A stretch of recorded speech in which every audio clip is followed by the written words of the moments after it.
let me give some everyone would agree no-brainer advice to finish off, right? So berberine, I mentioned it earlier, 500 milligrams, 2 to 3 times a day is a no-brainer. Just that in and of itself, there's loads of studies that show it will significantly reduce fasting insulin after a few weeks.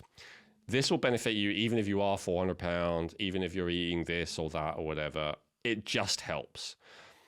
Obviously, if you're not doing anything else, it's going to help to a certain degree, and also you've got to keep taking it. Otherwise, it will go right back to how it was. So it's not a solution, but it is going to help you feel better so you can then do other stuff, which is going to help you. So I'm a big fan of berberine. And of course, it's got, the potential longevity benefits of using it long term. So even if, some people don't want to take supplements a long time, but if you're really interested, preventing premature aging, living to be as, healthy as possible, it's something to consider anyway, berberine. Inositol is really good as well. I talked about that before. For that one, 1,200, between 1,000 and 2,000 milligrams, something like that. That's a good amount to have. I don't think that matters if you have it with food or not. That can work either way. Some people find it a little bit relaxing, but the effect is pretty mild. So you might want to have it nearer the end of the day than the beginning. So other than that, reducing omega-6s. We've talked about that. Everyone agrees with that. It's something that's so easy to not do because they just put in everything, all the processed food, any food that you eat in a restaurant, any food that you eat out of a packet pretty much is going to have it. At a restaurant, you can kind of ask them to only cook with butter or coconut oil or something like that. But, a lot of them are not going to be cooperative, unfortunately, or look at you like, oh God. I think you just made a really good point there, though, Elwin, is that you may be thinking you're doing really well, but you're going to go out to the restaurant, you're going to eat. You got to check what kind of oils they're using to cook with, correct? Because otherwise you may think, oh, I'm really limiting or not having any omega-6, but it could be totally the opposite by ordering out or going to restaurants. 100%. Yeah. And this is absolutely why I went wrong before, Chrissy. I was feeling so healthy and good a few years ago that I was just, eating out freely. And it was like healthy restaurants and stuff like that. But healthy restaurants does not mean low omega-6s. This is not caught on in the culture yet, right? Low gluten is quite easy to achieve these days. Low sugar is easy-ish to achieve these days. Low omega-6s is very, very difficult. This is not caught on yet in the popular culture. And yet it's actually by far the most important thing of all. From my perspective, and as I say, from these people who are teaching insulin resistance perspective, it's way worse for you than almost anything. As I said, obviously, some people would say sugar is terrible for you, but some people are curing themselves while eating loads of sugar. I haven't heard of anyone who's curing themselves eating loads of seed oils. It's just not the way it works. It's not possible. And again, people 100 years ago, think about your grandparents or great-grandparents, were they eating sugar? Loads, right? My parents would all the time, my grandparents rather. But omega-6s just didn't exist. And, definitely the 40s, and they weren't really popular until the 80s. And the 80s is where the chronic diseases and obesity started skyrocketing. I'm not saying it's the only factor, but it's a major factor. And it's one that we're just not thinking of. So what's the best alternative? Probably coconut oil, because not everyone does very well with normal saturated fat either, like butter and lard and tallow and stuff like that. Again, we do a genetic report on that. Some people, they don't process saturated fat very well. Coconut oil has a fairly unique type of fat called MCTs, which your body processes differently, and it can much more easily turn into instant energy. So coconut oil really is the best, or MCT oil, for energy in most cases. I am not a big fan of having it on its own because it can cause gastrointestinal problems. But if you just use it instead of normal cooking oils, it's infinitely preferable in the vast majority of cases. So those are no-brainer things. The last one may be difficult, the removing the omega-6s, but those are no-brainer things that pretty much everyone who knows about this stuff agrees on. So that's easy. Now, beyond that, pick your strategy. If eating no carb or extremely low carb works for you, if intermittent fasting works for you, then great, do that. If intense exercising works for you, then great, do that. But if you find you have a lot of resistance to exercise, if you feel exhausted afterwards, if you're more likely to get ill, all these kind of side effects that have been proven to happen with excess exercise, then just consider the fact that what's excessive for you may not be what your personal trainer thinks is excessive, right? Or whoever you're listening to, right? Your coach and your Peloton or whatever. Like, they're like, go, go, go. And for them, it's totally fine. And for you, that's spiking your stress chemicals and it's building up too much lactic acid and your body's not able to deal with it well. So exercise, 100% yes, but make it reasonable for you. But don't rest in your laurels. Don't think, oh, for the rest of my life, I'm only ever going to walk. But like, increase it gradually and gently. And, you know, I'm not saying you don't want to exert yourself, but what I'm saying is you don't want to feel exhausted afterwards. I think that's the key thing. If afterwards you feel, no big deal, I feel good, I can carry on doing whatever I normally do, that's the right level of exercise. If afterwards you feel, oh my God, I just want to collapse, that was probably too much, at least from this point of view, right? Now, all the hormones I talked about, I won't go into detail about this because I talked about it, but test for cortisol, test for estrogen. Those are simple blood tests you can do. Do you want both of those to be kind of the lower half of the reference range? If they're in the upper half or even above the reference range, that's a red flag in terms of what we're talking about here. That's something that you want to address. I won't talk about how to address them here. We talked about that in different episodes. Inflammation. There's the high sensitivity CRP, C-reactive protein. That's a standard blood test, cheap, easy to get. You can have systemic inflammation and still have a very low score for that. But if you actually have an elevated score for that, you definitely have systemic inflammation. And that's something to consider and think about. How can I reduce it? I've done 2 episodes on that, on chronic pain and inflammation. There's lots of strategies suggested there. Serotonin, we did a whole episode on that. Not easy to test for in terms of blood tests, but kind of easy to test for in terms of how you feel.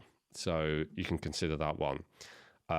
Growth hormone, that's kind of a bit of a niche one, but if you've been doing loads of growth hormone, that could be the problem. Consider cutting it out. Hypoxia, if you often feel short of breath, if you notice that you are breathing a lot, even when you are at rest. I remember someone came here to draw blood a while ago and they were just like, just sitting down. I was like, that's not a good sign. That person is struggling with hypoxia. So what's the opposite of hypoxia? Being able to hold your breath for a long time and it being no big deal. So the more that you're straining for breath, the more probably oxygen depleted your cells are. And the more that you're able to hold a breath for a long time and no big deal is probably that you don't have hypoxia. And then I would also test the positive stuff. So this is going into the recommendations of positive stuff to do. I would test thyroid, I would test progesterone, and I would test testosterone. And I would also test vitamin D, which despite the name vitamin D, a lot of people these days would consider it to be a hormone. If any of these are low, I would recommend supplementing them. These are big topics that I've talked about in different episodes, so I'll refer you to those if the test results show up as suboptimal, and also refer you to those to find out how to tell if they're suboptimal, how to interpret your lab test results. So vitamin K2 is something that I would always have with vitamin D. I've seen some evidence as well that it can help with insulin sensitivity specifically. So those two are really great together. Vitamin B1 is probably the number one vitamin for glucose utilization, for blood sugar regulation, for energy production from glucose. It is often recommended, I've noticed, even by the keto diet people and certainly by the carb diet people. It's very hard to get enough vitamin B1 in diet. It's so hard that about just over 100 years ago, the government mandated it had to be added to all grains because the deficiency of it was so common. But ironically, a lot of people who want to eat healthily don't eat a lot of grains. And so they end up even more deficient in B1 than the average person. Stress uses up B1. Carbohydrate metabolism uses up B1. Having toxicity uses up B1. These are all things that we have, an excess of in our modern life compared to our ancestors. So we just need more B1.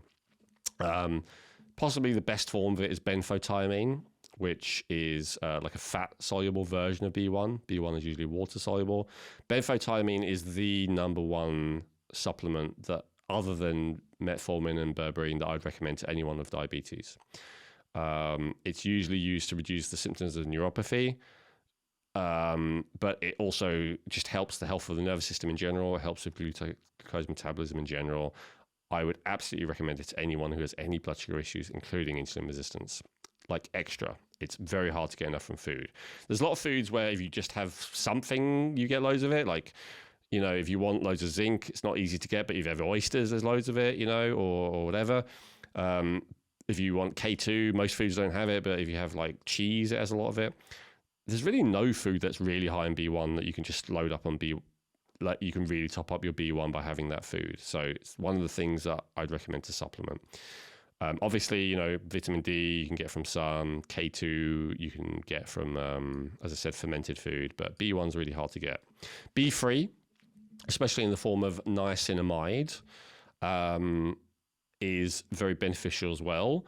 It actually helps to reduce the level of free fatty acids in your blood, the thing that we talked about earlier. So it can help with insulin resistance by actually addressing the root cause. B3 in general, niacin, is also an essential part, again, of that energy metabolism, turning glucose into energy. And so if you struggle with that, then supporting that with B3 can be really great. Magnesium is useful for pretty much everything. Recommend it for pretty much everything. It's involved in, I used to be a 300. Recently I've seen 1,000 different processes in the body. It just seems to be growing the more they're discovering what magnesium can do. Zinc, similarly, does a huge amount of different processes in the body, but glucose metabolism is one of them. So I'd recommend zinc. Salt. Salt is often something that will help to balance blood sugar. If people feel like low blood sugar, if they feel shaky, often salt will just resolve that. It has a lot of different mechanisms of action. Obviously, if you have hypertension, you want to be careful with salt, but you actually don't want to assume that salt is going to be bad for it. I've seen studies where people with hypertension increase their salt and their hypertension actually goes down. Now, that's not always. If a person is deficient in potassium, then salt can make it worse. But salt is actually very good at reducing stress. And so I think by that mechanism is why it can sometimes actually make a person's blood sugar balanced and make a person feel better. So that does depend. If you're depleting in potassium, salt can make you worse though. So take that on a case-by-case basis. You can get yourself a blood sugar cuff, have a high salt meal, and then see what it does. If it raises it even more, don't do that. But you might actually find that it lowers it, as a lot of people do. Pregnenolone and progesterone. So pregnenolone is the master hormone. It's the hormone that all other steroid hormones are made out of. So you have cholesterol that your body turns into pregnenolone, and from there it turns it into all the other ones. DHEA, progesterone, testosterone, estrogen as well, and a bunch of the metabolites. They're all made from pregnenolone. Pregnenolone is potentially, at least, fantastic for reducing stress and increasing the resilience of the person. But my understanding is the reason why it's so beneficial is because your body will tend to make progesterone out of pregnenolone, and progesterone is really powerful and effective at reducing cortisol and stress. Dr. Platt, who we had on recently, also claims that it lowers insulin, so it keeps insulin balanced. He doesn't know the mechanism for it, though, so he may be right. I haven't seen any proof that it directly lowers insulin, but what I have seen an abundance of proof for is it's the number one naturally produced in the body hormone that reduces stress. And as we've talked about, stress is one of the root causes. It's also one of the main hormones in the body that reduces inflammation. And as we talked about, inflammation is one of the other root causes. So it also improves thyroid function. Progesterone is a bit of a miracle hormone that helps with everything. So if you're open to taking progesterone supplementation, then like Dr. Platt talks about transdermally, then that's something that you can do. It's available just over the counter in many countries, not in mine, but like in the US, for instance. If you're wary of that, then you can take pregnenolone, which is for sale as a supplement, just a capsule you can take from a lot of places.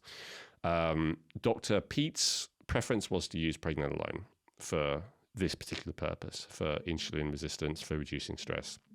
Dr. Platt's is to use progesterone. So I'll leave it up to you. And then thyroid, we talked about before, optimizing thyroid. I think I said at the beginning, so I'll just say it again at the end, because thyroid is the master regulator of energy production. If your thyroid is low, your stress chemicals will be high. There is no other choice. If your metabolism is not fast enough to produce the energy that you need, you will have to go to your backup metabolism stimulator, and that is stress chemicals, stress hormones. So it could absolutely be a root cause issue. If you have hypothyroidism, even if it's not clinical, but if it's suboptimal levels of thyroid hormone, that can mean your stress is too high, and all the stuff we just talked about can happen. Hey, I hope you enjoyed that clip from the Rejuvenate podcast. If you want to watch the full episode that came from, just click on the link above. Or if you just want to watch our latest video, then click the link below. And make sure that you subscribe to the channel and like the video. Thank you.